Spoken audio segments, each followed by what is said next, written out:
Bom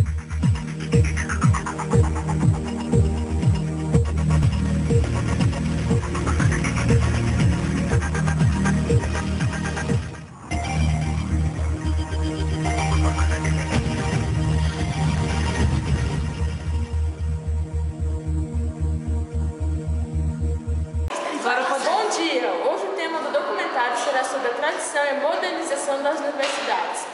Esse documentário tem como base o livro da História das Universidades dos autores Christopher Charles e Jacques Bergier, sendo focado nas páginas 79 e 91. Na Inglaterra, apenas anglicanos tinham o direito de estudar, e isso representava a minoria das pessoas.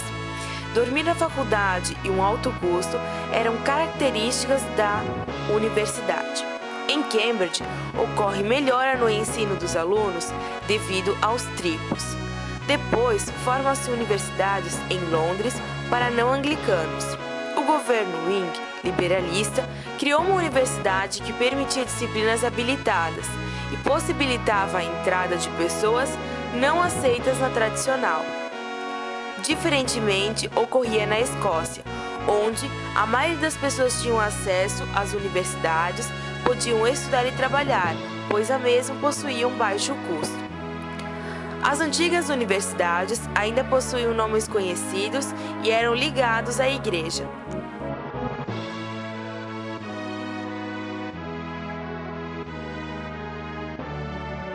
Do século XIX até a Segunda Guerra Mundial, a Inglaterra implantou instituições de ensino em suas colônias. Em 1817, as autoridades inglesas ainda se mantinham reservadas, mas, por iniciativa dos comerciantes de Calcutá, Índia, foi criado o primeiro college na região. No final do século XIX, Cambridge aceitava alunos graduados em 49 colleges indianos, desde que fossem afiliados a universidades. No mesmo século, ocorreu também o nascimento da primeira universidade muçulmana. Nessa época já havia desenvolvimento, mas universidades fora da metrópole ainda eram dependentes a ela.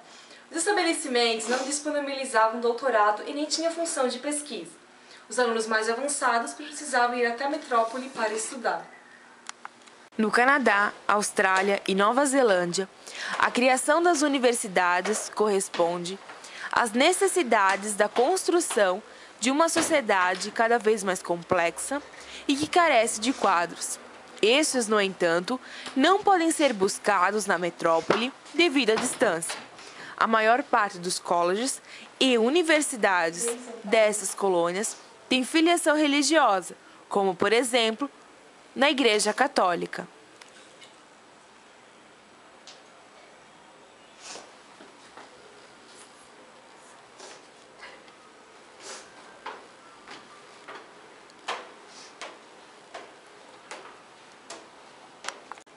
As universidades da Bélgica e dos Países Baixos sofreram muito com a política napoleônica. Em 1816, o rei Guilherme I decide fundar 3 universidades nos Países Baixos, para reequilibrar o sistema de ensino superior concentrado no norte. O ensino era dado em latim e os professores eram estrangeiros. Depois da independência da Bélgica, em 1830, o latim foi substituído pelo francês e foram criadas 2 novas universidades. Na zona flamenga, as universidades conseguem apenas em 1920 o direito de ensinar na língua local. O sistema de ensino belga é original, pois tem abertura para o estrangeiro, empréstimo de características alemãs e francesas e em seu papel de plataforma giratória entre culturas, pois os docentes têm múltiplas formações, belga, alemã e francesa.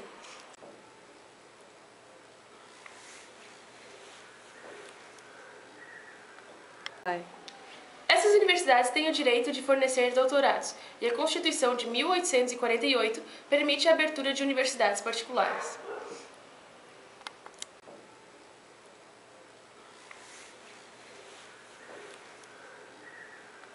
As universidades de Copenhague e Dinamarca, Lund e Uppsala na Suécia, mantinham as tradições que, durante esse período, poucas mantinham, sendo que Kristiania, em Oslo, transformou-se no centro do nacionalismo da Noruega, e Uppsala seguia, além das tradições, o modelo da universidade protestante. Duas concepções entraram em confronto. A idealista, encarnada pelas duas universidades tradicionais, e a modernista e utilitarista, Universidade Högskolan de Estocolmo, sendo que esta universidade foi voltada totalmente para a ciência. Outra coisa que está em jogo é a manutenção ou não dos privilégios corporativos herdados da Idade Média. O atraso da urbanização e da industrialização e o forte movimento de imigração desses países ainda pobres explica o aumento do ingresso de estudantes. Porém, a primeira aluna a ser admitida foi em 1873, e as mulheres são 15% na década de 1900. Permanência e transformação dos colleges à inglesa nos Estados Unidos.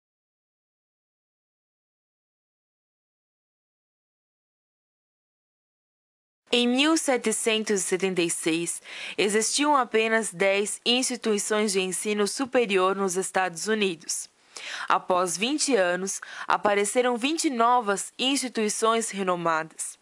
Essa abundância de universidades surgiu por particulares, comunidades, estados e congregações, sendo que elas se baseiam numa legítima imitação das universidades inglesas. Predominância do college residencial, ensino geral, sobretudo literário e religioso. Além disso, a função moral era tão importante quanto a sua contribuição intelectual, porém, ainda tinham como objetivo formar uma elite.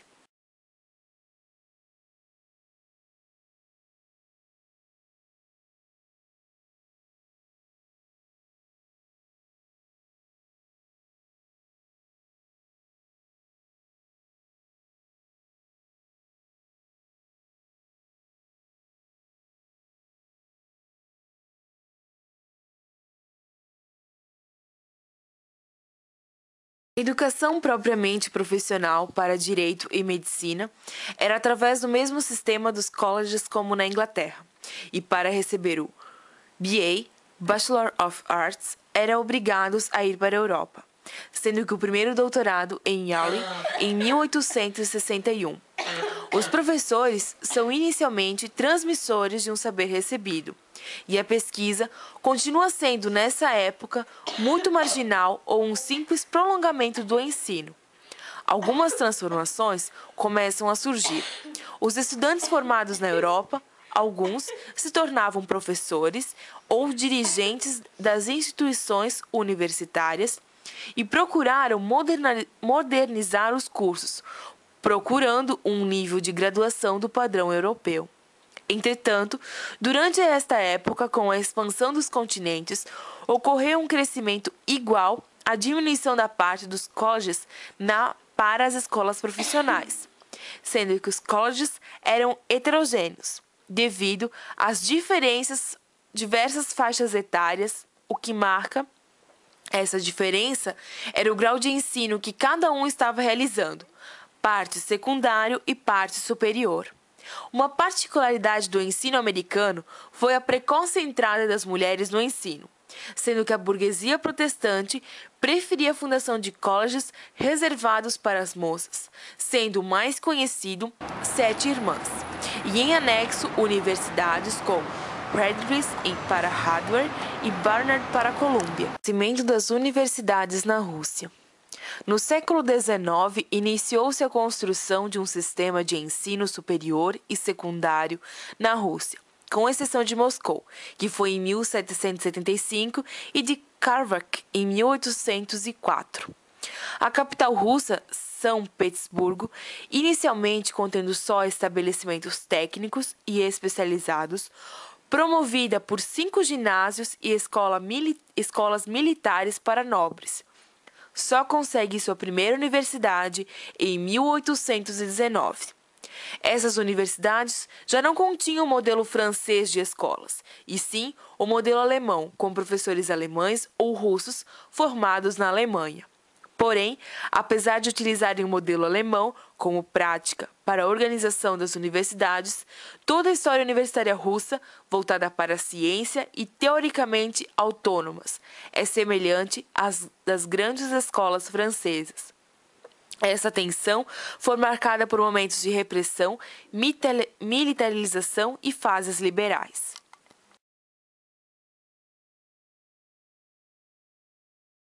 Na década de 1830, houve acontecimentos revolucionários europeus e poloneses, no qual impunha aos estudantes o uso de uniforme e cursos rígidos. Os professores eram obrigados a defender a ortodoxia, a autocracia e o nacionalismo russo. Em 1848, a militarização muda de figura. Portanto, as universidades começam a ser dirigidas por reitores. O corpo docente é eliminado. O conteúdo dos cursos são controlados e as inscrições ficam restritas para diminuir o número de estudantes, e os que conseguem entrar são submetidos ao exército militar e a um controle pedagógico restrito. As universidades continuam sendo de pequeno porte, destinadas somente à nobreza integrada ao Estado. Porém, a partir de 1856, uma minoria de estudantes das classes não privilegiadas, já no início de 1860, é caracterizado por um maior liberalismo e uma renovação na atividade estudantil. É a partir dessa data que a disciplina é afrouxada e os cursos são abertos aos externos. Os professores começam a ter maior prestígio, incluindo aumento de salário. Os estudantes são bem vistos pelo público, participam de revistas culturais e organizam assembleias gerais de protesto. Nesse clima liberal, que prevaleceu após a morte de Nicolau I, os estudantes se sentiam livres para promover protestos. Com isso, protestavam contra professores incompetentes, desafios à polícia, reputação do ateísmo e do materialismo. O atraso persistente da Europa do Sul. Espanha e Itália foram fortemente marcadas pelo traumatismo napoleônico. A Espanha pela reação contra a tentativa de afrancesamento e a Itália por sua primeira unidade perdida. Por conta disso, os estudantes espanhóis protestaram contra isso, a ponto de todos os cursos serem suspensos em 1811. As pequenas universidades, que há muito tempo estavam paradas, foram eliminadas.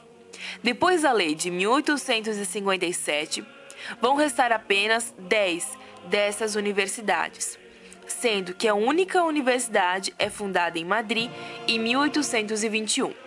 Madrid domina o sistema universitário na Espanha durante todo o século XIX, como Paris na França. Em 1840, um governo liberal elimina as faculdades de teologia, que são substituídas por grandes seminários. Na Itália, havia tentativa de alinhamento com a Universidade Imperial, o que implicava a supressão de muitas pequenas universidades antigas. Porém, essa tentativa surgiu com um efeito diferente. Infiltrados no movimento nacional e liberal, os estudantes e muitos professores participaram dos protestos anti-austríaco e anti-absolutista. A vida intelectual se passa em grande parte nas sociedades científicas externas, que organizavam congressos, tanto em Pisa, 1839, e em Turim, 1840. Apenas o estado piemontês que realiza a reforma universitária, no qual se sente influência alemã.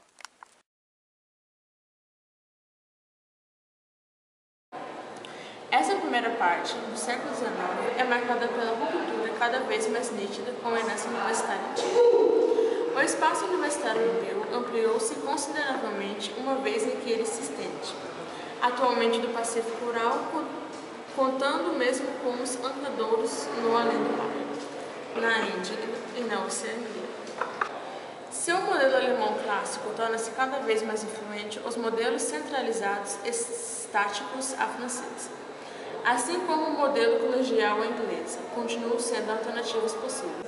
O ensino universitário dota-se de novas funções, mesmo que a pesquisa ou a formação decorram de uma grande parte das instituições livres e não universitárias. Obrigada pela audiência, até o próximo.